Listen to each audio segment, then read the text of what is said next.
Alors, bonjour.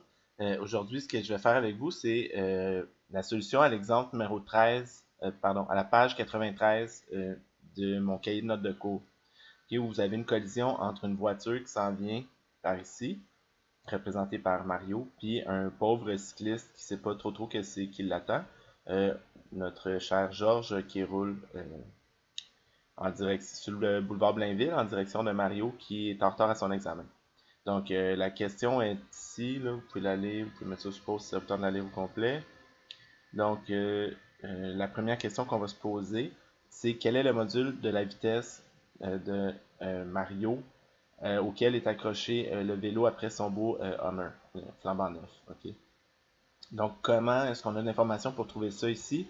Ben, on sait que après la collision, puis c'est ça le bout ici que je vais encadrer, après la collision, Mario appuie sur les freins.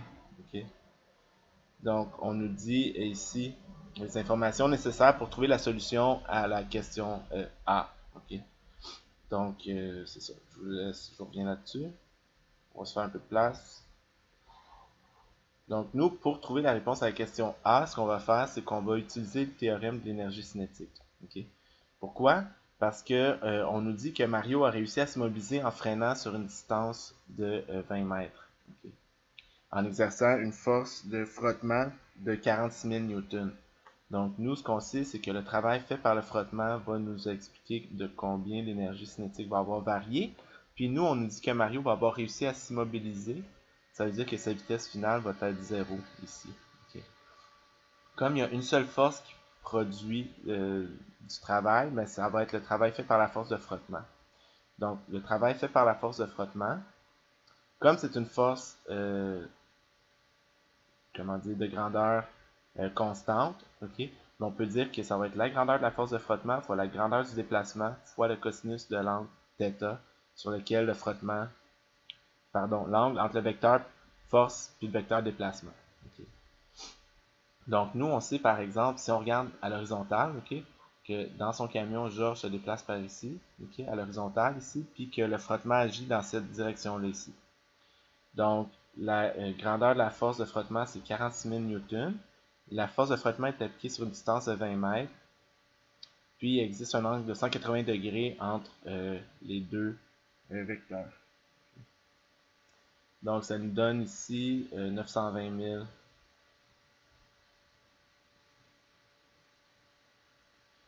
joules, moins 920 000, pardon, joules. Ok, excusez.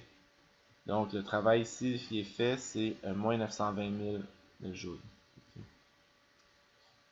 Donc ça correspond à l'énergie cinétique initiale. Okay? Donc, une demi mv carré est égale à 920 000 joules. C'est quoi la masse de notre objet? Ben, la masse de notre objet, c'est la masse du camion, plus Mario qui est à l'intérieur du camion, plus le vélo qui est accroché après son bumper. Okay? Donc, il faut juste faire attention un petit peu à ça. Ça, c'est plus... Euh, il manque un V au carré ici. Donc, on peut trouver ici la vitesse juste après la collision okay, de 24,43 mètres par seconde pour notre cher Mario à la bord de son camion à ce moment-là. Donc, on a ensuite la collision à traiter. Okay? Donc, si on regarde schématiquement, ce qui se produit, c'est que avant la collision, okay, on a Georges qui s'en vient sur son vélo ici. Donc, on a Georges plus son vélo. Puis, on a Mario et son camion qui s'en viennent dans cette direction-là ici. Ça, c'est Mario plus son camion. Puis, avec les directions qu'on nous donne dans le problème, on sait qu'il existe un angle de 135 degrés entre ces deux vecteurs vitesse-là, ben ces deux vecteurs quantité de mouvement initial là. Donc, on a aussi le schéma après la collision. Donc, qu'est-ce qui se produit après la collision? Encore une fois, si on lit dans le texte, on nous dit que on a deux objets après la collision. On a Mario dans son camion auquel a été accroché le vélo, qui est projeté, qui dévie de, on nous dit 1 degré, okay, vers l'ouest. Puis on a le pauvre Georges qui va s'ennuyer de son vélo. Ok, donc Georges qui va voler dans une direction inconnue. Ok, donc ici, on connaît. Donc, qu'est-ce qu'on connaît? Nous, on connaît la vitesse de Georges avant la collision. On nous dit c'est 20 km/h. On connaît la vitesse de Mario qui était de 90 km/h. On vient de déterminer la vitesse commune de cet objet-là ici, qui est de 24,43 mètres par seconde. Pardon, faire attention aux unités. Ce qu'on ignore, nous, maintenant, c'est quelle est la vitesse de Georges après la collision, puis quelle est la direction dans laquelle Georges va être projeté. Okay. Donc, si on cherche à connaître la grandeur de la vitesse, ce qu'on va faire, c'est appliquer la conservation de la quantité de mouvement. On va se définir un système de coordonnées. Okay.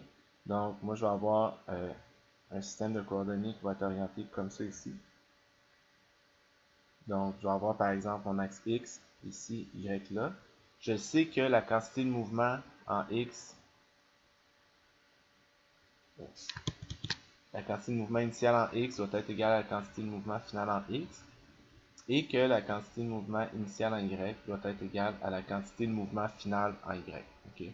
Parce que pendant la collision, il n'y a aucune force qui est appliquée à part la force de contact qui existe entre nos différents objets. Okay? Donc, je vais commencer à regarder un petit peu, je vais décomposer mes vecteurs vitesse convenablement. Puis, après ça, ce que je vais faire, c'est que je vais appliquer la conservation de la quantité de mouvement. Okay. Donc, si je regarde ici, ce que je vais faire, c'est que on va regarder ensemble comment décomposer mes vecteurs vitesse. Okay. Donc, je vais avoir mon premier objet okay, qui est le vecteur vitesse pour Georges sur son vélo. Okay. Donc, ça, je vais l'appeler V1. Okay. Donc, je vais avoir V1X ici, puis V1Y comme ça ici. Je sais que j'ai un angle de 45 degrés tel que indiqué dans le disque, dans le texte, pardon. Okay. Donc, je vais avoir V1X qui est égal à... Donc, la grandeur de V1 ici, c'est 20 km/h. Divisé par 3,6, on va travailler en mètres par seconde. Donc, la vitesse V1 est de 5,56 mètres par seconde ici. Donc, V1X va être égal à 5,56 fois cos de 30. Donc, 3,93 mètres par seconde. La vitesse d'objet 1 Y est elle aussi de 3,93 mètres par seconde.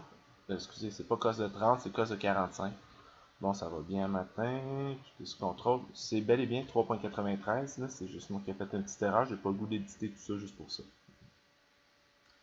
Donc, mon vecteur V2, c'est mon vecteur V2 va être ici à une grandeur de 90 km/h, qui est orienté purement dans la direction Y. Donc, V2X est égal à 0, et V2Y est égal à 90 km/h,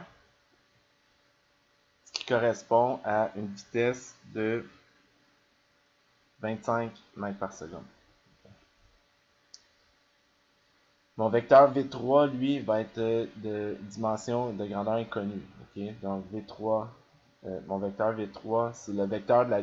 Excusez, je vais l'appeler U1, qui va être la vitesse de l'objet après la collision. Okay? Je ne sais pas c'est quoi, ok? Donc je vais juste utiliser U1X, U1Y, puis l'angle θ ici qui est inconnu. Okay? Donc U1X, je ne sais pas c'est quoi, ça va être U1 fois sin θ si je regarde dans mon schéma, puis U1Y va être U1 fois cos θ. Puis le dernier vecteur, c'est le vecteur vitesse U2. Okay? Va être celui, ça ici c'est juste le pauvre Georges qui revole, ça ici c'est Mario dans son camion auquel on a accroché le vélo, okay, qui va à une vitesse U2 de 24,43 mètres par seconde avec un angle de 1 degré ici. Donc ça c'est U2X, U2Y. U2X va être égal à 24,43 fois sin de 1. Okay. 24,43 fois sinus de 1. Ça vaut 0,42 mètres par seconde. Et U2Y va être égal à 24,43 fois cos de 1, vaut à bonne approximation aussi 24,43. Okay? Donc, fois cos de 1. Cos de 1, ça vaut essentiellement 1. Okay? Donc, on va utiliser 24,43 aussi dans les marges d'erreur. Donc là, on a tous les ingrédients dont on a besoin pour calculer la quantité de pour appliquer la conservation de la quantité de mouvement. Okay. Donc, je disais que la quantité de mouvement initiale en X devait être conservée. Donc, je vais avoir la masse de l'objet 1 fois U1 X plus la masse de l'objet 2 fois U2X. Pardon, c'est les V. Okay. Vous voyez que ça va très bien pour moi ce matin. Okay. Donc, fois V1X fois V2X. À la fin, qu'est-ce que j'ai? J'ai un objet de masse M3 qui se déplace à la vitesse U1X. Puis j'ai un objet de masse M4 qui se déplace à la vitesse U2X. Okay. Pourquoi les masses sont différentes? Parce que par exemple, au début, mon objet 1, c'est Georges sur son vélo. Donc ça va être la masse de Georges plus la masse de son vélo. Okay. Lui, il se déplace vers les X positifs initialement. On remarque là. Okay. Donc les deux sont positifs. Donc les deux se déplacent, on a dit, à 3,93 mètres par seconde dans la direction X. Ici, qu'est-ce que j'ai de ce côté-là? J'ai 0. Initialement, toute la quantité de mouvement est concentrée en Y. À la fin, j'ai le pauvre Georges qui est projeté à la vitesse U1X. Puis, j'ai un camion dans lequel est assis Mario, auquel est accroché un vélo. Puis le tout se déplace à la vitesse horizontale positive de 0,42 mètres par seconde. Okay. Donc ici, je peux trouver la grandeur de U1X qui va être de moins 16,85 mètres par seconde. Okay. Donc ça, c'est la première chose. Ensuite, je vais appliquer la conservation de la quantité de mouvement Y. Okay. Donc je vais avoir la même chose. Au début, j'ai un objet de masse M1, V1Y, plus M2 V2Y est égal à M3 U1Y plus M4 U2Y. Donc, c'est quoi au début? 60 plus 12 qui se déplace à la vitesse négative de 3,93 mètres par seconde parce que Georges se déplace vers les Y négatifs, si on remarque ici. Okay. Donc, il se déplace vers les Y négatifs ici. Okay.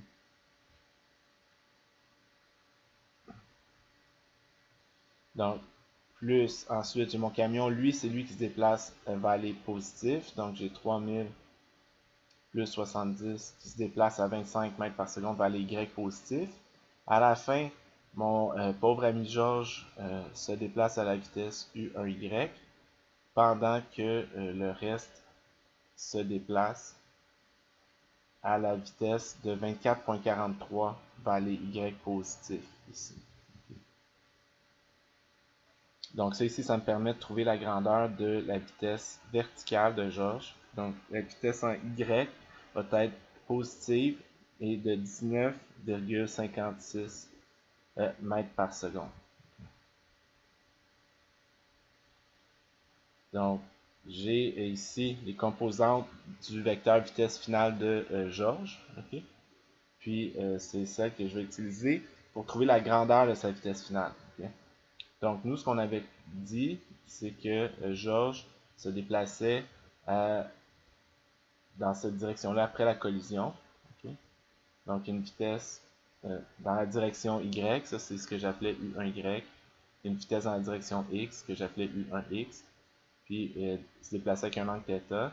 Nous, on a U1X, U1Y. On peut trouver la grandeur de U1 en appliquant tout simplement la règle de Pythagore. Donc, U1x au carré plus U1y au carré. On trouve que Georges va être catapulté à la vitesse de 25,82 mètres par seconde. Okay. Ce qui correspond environ à 93 km/h. Okay. Puis, l'orientation avec laquelle il va être projeté va être donnée par tangente de θ. est égal à côté opposé ici, donc U1x sur U1y, la façon que je l'ai indiqué ici. Donc U1x sur U1y, ce qui donne un angle de 30,5 degrés environ. Donc on a trouvé la grandeur de la vitesse, puis j'ai aussi trouvé l'orientation du vecteur, l'orientation de son vecteur vitesse. Okay. Ensuite, on nous demande de déterminer la grandeur de la force moyenne ressentie par Georges si la collision dure 0,2 secondes. Okay? Donc, ce que j'ai recopié ici, c'est la direction du vecteur vitesse initiale, puis la direction du vecteur vitesse finale. Okay? Comme nous, la force, c'est une quantité qui est vectorielle, ben, pas juste pour nous, là, dans la vraie vie, entre guillemets, c'est une quantité vectorielle. Ben, il va falloir qu'on trouve deux choses, c'est-à-dire la force en X, okay? Puis la force en Y. Donc, nous, on sait que la force en X, ça correspond à la variation de quantité de mouvement par unité de temps. Okay? Ça, c'est une autre formulation de la deuxième loi de Newton.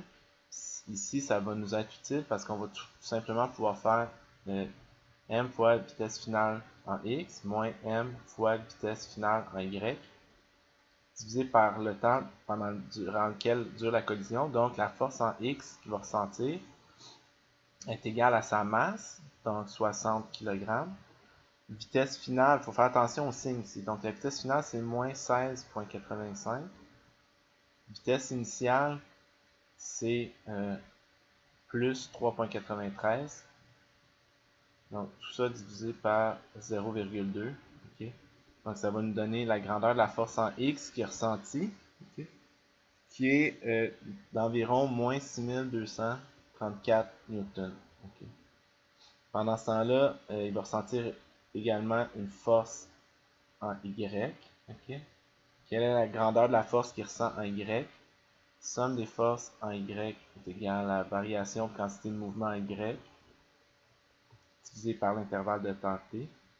Donc ça nous donne masse fois vitesse finale en Y moins masse fois vitesse initiale en Y divisé par delta t. Donc la force en Y qu'il va ressentir, s'il y en a juste une, donc c'est pour ça que j'enlève la sommation, ça va être donné par 60 fois sa vitesse finale en Y qui est de plus, excusez, là, j'ai pas une bonne mémoire, plus 19,56 moins la vitesse initiale en Y qui était de moins 3,93 divisé par 0,2. On trouve une force en Y de 7047 newtons positifs. Okay. Donc, c'est quoi la force moyenne qu'il a ressentie pendant la collision? Okay. Ben, la force moyenne que notre pauvre ami Georges a ressentie, c'est une force qui est orientée moins 6234 dans les X négatifs, plus 7047 dans les Y positifs. Donc, il va avoir ressenti une force moyenne F. Puis F0 est égal à racine de 6234 au carré plus 7047 au carré. Donc, il va avoir ressenti une force moyenne d'environ 9409 newtons. Okay? Donc, pendant 0,2 secondes. Okay? Pendant un temps de 0,2 secondes. Cette force-là va avoir été appliquée sur lui. Okay? Et en D, on nous demande c'est quoi le module de l'accélération ressentie par Georges. Bien ici, c'est pas compliqué. On sait que l'accélération, c'est la force ressentie divisée par la masse de notre objet.